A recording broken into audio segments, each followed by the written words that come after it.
শওকত মোল্লা কোনোদিন জিততে পারবে না বলে দিচ্ছি আমি। ভোট যদি লুট করতে পারে, চুরি করতে পারে, তাহলে এই শওকত জিততে পারবে।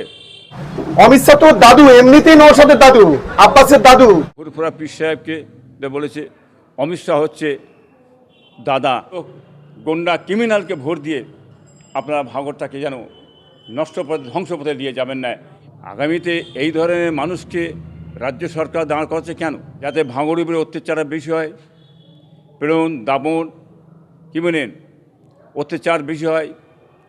এই ভাঙড়ের মানুষকে কায়দা করে রাখার জন্যে ভাঙড়বাসীকে আমি বলবো, আপনারা উপযুক্ত লোককে ভোট দেবেন। শওকত মোল্লাকে দিয়ে চাইছে যেমন করে হোক লুট দারাজ করে, গুন্ডাবাজি করে, হ্যাঁ, এই ক্রিমিনাল গুন্ডা খেলে ভোটটা লুট করে নেওয়ার জন্যে। এর আগে ওই ভাঙড়ে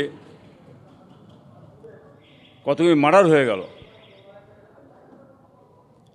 একটা নাই, বেশ কয়েকজন মানুষ মার্ডার হলো, এবং অত্যাচার, জুলুম, বোমবাজি, বহুত কিছু হয়েছে।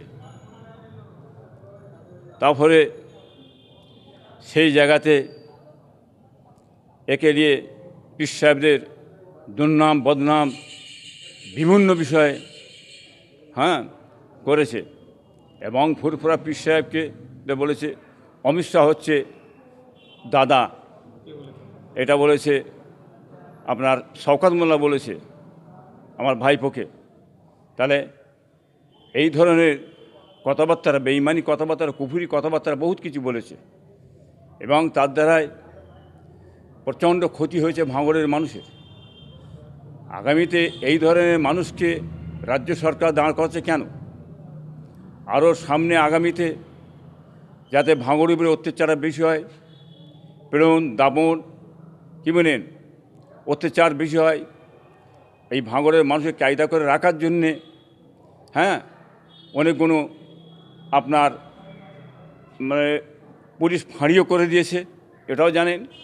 আর ওই জায়গাতেই দাঁড় করাচ্ছে শওকত মোল্লাকে, চিন্তা ভাবনা করে দাঁড় করাচ্ছে যাতে আগামীতে ভাঙড়ের মানুষের উপরে এদিক ওদিক না করতে হয়, দমন পীড়ন করার জন্যই দাঁড় করানো হচ্ছে। তবে ভাঙড়বাসী তারা খুব ভালো জানে, ভালো বোঝে, কি বুঝলেন। তারপর ওই জায়গাতে আপনি জানেন আরাবুল ছিল, কাইজার ছিল, হ্যাঁ, তাদের উপরেই উল্টোপাল্টা কথাবার্তা বলেছে। এখন তারাও তো আস্তে আস্তে বেরিয়ে চলে যেতে চাইছে দল থেকে, এটাও অনেকে জানেন। তবে শওকত মোল্লাকে দিয়ে চাইছে যেমন করে হোক লুট দারাজ করে, গুন্ডাবাজি করে, হ্যাঁ, এই ক্রিমিনাল গুন্ডা খেলে ভোটটা লুট করে নেওয়ার জন্যে।